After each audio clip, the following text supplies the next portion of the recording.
Hello everybody and welcome to today's Destiny video. So today we're going to be looking at PvE sniper reroll builds and how they can contend with current snipers because it's pretty difficult.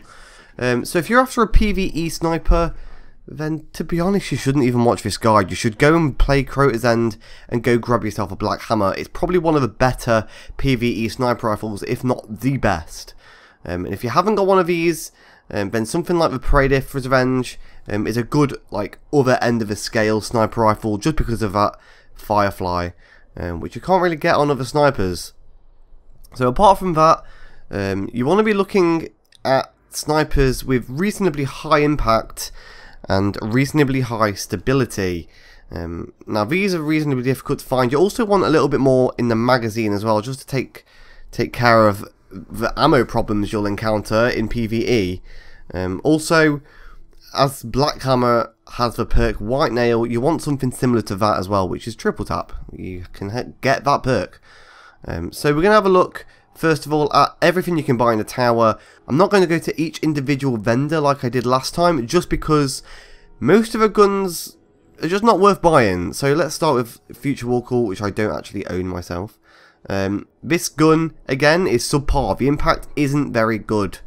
You can get 5 in the mag, which is about it, but you can't get Firefly. So Firefly isn't available for this gun, which means there's no point of a low impact gun if you can't get Firefly. In fact, all of the guns you can buy in the tower have low impact. The Violator has low impact. Also, the Geo has low impact, and obviously the subtle nudge from the Crucible vendor has low impact. Also, the low grade Humility has slightly low impact in comparison to these guns. So you don't really want to be looking at that. It's an okay gun to be using for PvE, but your best bet is to go jumping into some Prison of Elders and grabbing yourself a Her Benevolence. Now the Her Benevolence is the only rerollable gun which I think is actually worth it, apart from Aphrodite's Spear, which you can get if you do Iron Banner a lot. It's actually a really good PvE gun. This is obviously the Dark Below one, but the House of Wolves one is rerollable and it has pretty much the same stats. So it's really worth picking up if you want a decent PvE sniper rifle. Obviously, getting the Aphrodite's Spear is a limited opportunity, so I'm not going to cover it in this video. So I'm going to cover the Her Benevolence in this video. I'm going to reroll it a bunch of times and see what we can get. Obviously, before we do that, I'm going to show you all the perks which are probably beneficial for a PvE build. So let's run over to the Gunsmith right now. Okay, so we're here at Gunsmith, and before we start re-rolling for anything, I'm going to show you what perks are favourable. So let's have a look. So obviously at the moment we've got Longview, Taxi and Eagle Eye, Rodeo, Skip Rounds, Armour Piercing Rounds, Handlaid Stock and Unflinching. All of these perks are so mixed match it's not worth keeping, so let's go through the perks we actually want. So for the first scope, which we'll call 1A, we want Sight C SLS 20. That's the best scope you can get for this. Eagle Eye is okay, obviously doesn't really matter that much. The long range scope really doesn't matter at all. It's the bottom two we actually care about.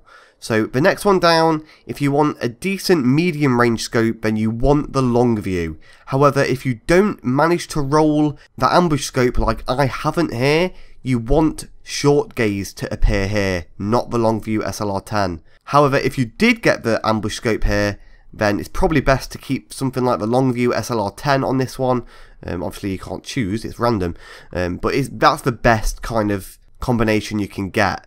Ambush on the bottom, Longview SLR10, and then the Sight C SLS20. Now for the second perk, you really want to be looking for Triple Tap. Triple Tap is probably your priority for this gun, as it gives you an extra bullet every time you hit 3 precision kills.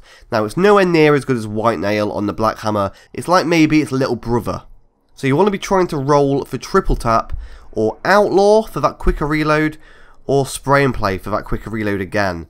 So Triple Tap, Outlaw and Spray and Play. Now for this top one on the third row, we really want Flared Magwell. That's the best possible perk you can get here. If you don't manage to get that, Speed Reload is also okay, but really you want Flared Magwell on this. But these two don't really matter that much, it's the bottom one we'll have to get to. So moving down, You want high caliber rounds to be here. High caliber rounds is probably the best one you can get in this slot. However, armor piercing rounds is pretty much fine as well.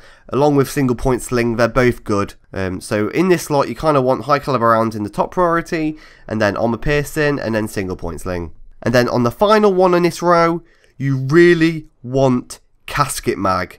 Casket mag is possibly the best one of this tree. If you don't manage to get casket mag, hand laid stock is also good just because of that huge stability bonus. It's really nice to have on a sniper rifle. So the last one, which I like to call the bonus perk, is unflinching at the moment. Now we do not want unflinching, that's kind of a PvP perk. We want surplus. Surplus is probably the best PvE perk you can get for this slot. And shoot to loot. Both of these perks are really good. Surplus, shoot to loot, and then if you don't get either of those, performance bonus is also awesome. So let's recap one sec. So you kind of want ambush or short gaze. If you don't get either of those, it's probably worth re-rolling just because you haven't really got any short range capabilities or mid range. The taxi scope is good if you can get used to it. I, however, cannot get used to it, so that's my fault, obviously, but it's obviously personal preference, so just experiment yourself and see what you can get.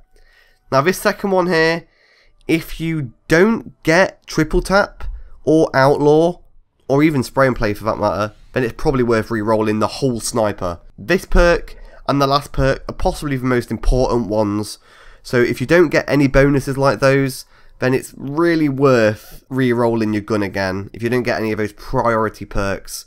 So to recap, that's triple tap and outlaw, and then for this one, that's surplus and shoot to loot.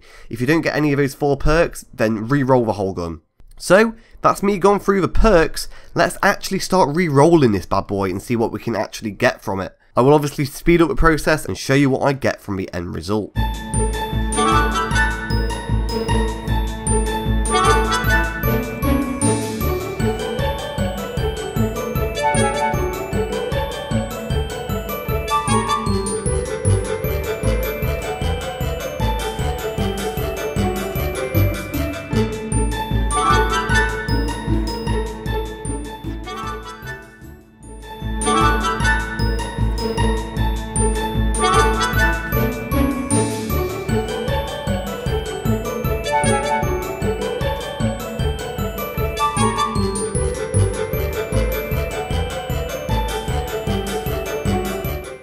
Okay, so I actually rolled a pretty decent one here. We managed to get ambush scope, triple tap, rifle barrel, which isn't very good by the way, but we can use armor piercing rounds or flared magwell instead. And then we've got surplus. So this is actually quite a decent PvE gun. It's got a decent enough impact to carry it through. The armor piercing rounds gives it a tiny little bit extra impact in PvE. It doesn't make much of a difference in PvP, but in PvE you can like stagger targets, which makes it just really useful for things. So this is quite a good gun, and I'm probably going to keep this for a while just to test it out. Probably get some footage and do it in that follow-up video I talked about in the PvP video. I'll probably roll them all into one video, but we'll see how things go. So this is kind of a gun you want to be aiming for here. Obviously, if things were perfect, this right here would be casket mag. If this was casket mag or hand laid stock, then this would be a perfect PvE gun in the House of Wolves. So, if you found this video helpful, please do like it, comment on it, share it with your friends, and subscribe, all that jazz, and I will see you in tomorrow's video. Goodbye, Guardians.